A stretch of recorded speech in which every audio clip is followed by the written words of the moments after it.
ನಮಸ್ಕಾರ. ವಾಂಗಿಬಾತ್ ಪುಡಿ ಅಥವಾ ಪಲ್ಯದ ಪುಡಿ ಇವತ್ತಿನ ನಮ್ಮ ರೆಸಿಪಿ. ಮೊದಲು ಇದಕ್ಕೆ ಬೇಕಾಗಿರೋ ಪದಾರ್ಥಗಳೇನಂತ ನೋಡೋಣ.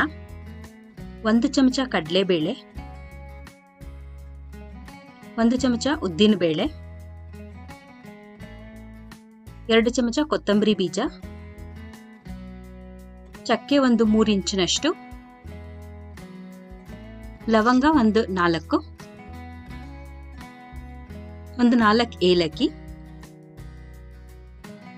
2 ಚಮಚ ತುರಿದಿರೋ ಒಣಕೊಬ್ಬರಿ, ಬ್ಯಾಡಗಿ ಮೆಣಸಿನಕಾಯಿ 15, ಹುರಿಯಕ್ಕೆ ಅನುಕೂಲ ಆಗ್ಲಿ ಅಂತ ಸಣ್ಣದಾಗಿ ಕಟ್ ಮಾಡಿದ್ದೀನಿ. ಇದು ಖಾರ ಇರಲ್ಲ, ಬಣ್ಣ ಬರುತ್ತೆ. ಇದ್ರ ಮೇಲ್ಮೈ ಸುಕ್ಕಾಗಿರುತ್ತೆ. ಗುಂಟೂರು ಮೆಣಸಿನಕಾಯಿ 6, ಇದು ಖಾರ ಇರುತ್ತೆ, ಇದ್ರ ಮೇಲ್ಮೈ ಸ್ಮೂತ್ ಆಗಿರುತ್ತೆ. ಒಂದು ಬಾಣಲೆಗೆ 1/4 ಚಮಚ ಎಣ್ಣೆ ಹಾಕಿ ಕಡಲೆಬೇಳೆ ಮತ್ತೆ ಉದ್ದಿನ ಬೇಳೆ ಎರಡನ್ನೂ ಹೊಂಬಣ್ಣ ಬರೋವರೆಗೂ ಹುರಿಬೇಕು. ಎಲ್ಲ ಪದಾರ್ಥಗಳನ್ನು ನಾನು ಸಣ್ಣ ಉರಿನಲ್ಲೇ ಹುರಿತಾ ಇದ್ದೀನಿ. ಈಗ ಚಕ್ಕೆ, ಲವಂಗ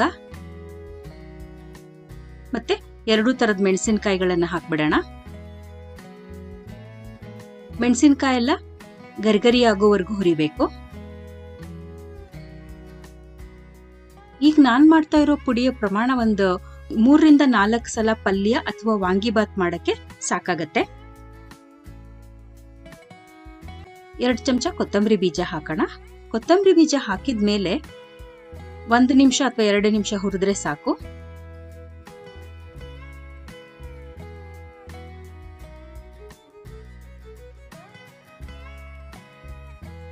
ಇದೇ ಪುಡಿ ಉಪಯೋಗಿಸಿ ಮೆಂತ್ಯದ ಸೊಪ್ಪಿನ ಬಾತು ಮತ್ತೆ ಬದನೆಕಾಯಿ ಪಲ್ಯ ಮಾಡಿ ವಿಡಿಯೋ ಹಾಕಿದ್ದೀನಿ ನಾನು.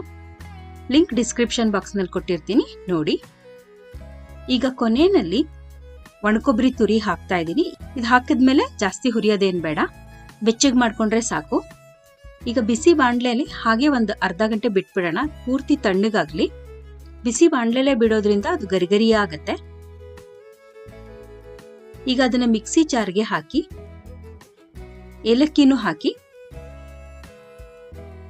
ನುಣ್ಣಗೆ ಪುಡಿ ಮಾಡ್ಕೊಳ್ಳೋಣ. ನೋಡಿ, ನಮ್ಮ ವಾಂಗಿಬಾತ್ ಪುಡಿ ರೆಡಿ ಆಗಿದೆ.